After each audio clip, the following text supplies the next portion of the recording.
জনাব রুমিন ফারহানা হাসনাত আবদুল্লাহ নিয়ে যে কথাটা বলছিল যে হুই হি হাসনাত আবদুল্লাহ হুই হি বলার কারণে পিনাকিদা এমন দেওয়া দিছি, এমন চেঁচা ছেড়ছে রুমিন ফারহানারে, যেমন মরিচ যেমন পাটার মধ্যে রেখে চেঁচা দেয় না, এর সাথে বড় চেঁচা দিয়ে দিছি।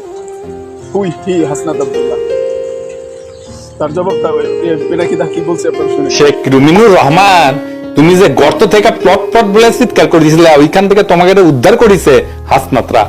তুমি এমনই রাজনীতিবিদ যে বিএনপির আর এক গ্রুপের ভয়ে ব্রাহ্মণবাড়িয়ায় প্রবেশ করতে পারো না, আর আজ বাকশালীদের সাথে সুর মিলায় হাসনাতের দিকে চোখ রাঙাও। তোমার মতো রাজনীতিবিদ 7 বার জন্ম নিলেও একজন হাসনাত, আসিফ বা সাদিক কায়েম হইতে পারবে না।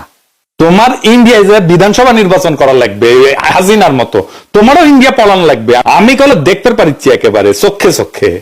এক হাসিনা জান কালা কালা করে দিয়ে গেল, আর দেখেন আল্লাহর কি কাম, আর একটা হাসিনা হানকের কান্দে চেটে দিল কথা তালা। একই কিসিমের, একই রকম হিংস্র, একই রকম মিথ্যাবাদী, একই রকম লোভী। হে খোদা, তোমার দিলে কি একটু দয়া হয় না আমাদের জন্যে?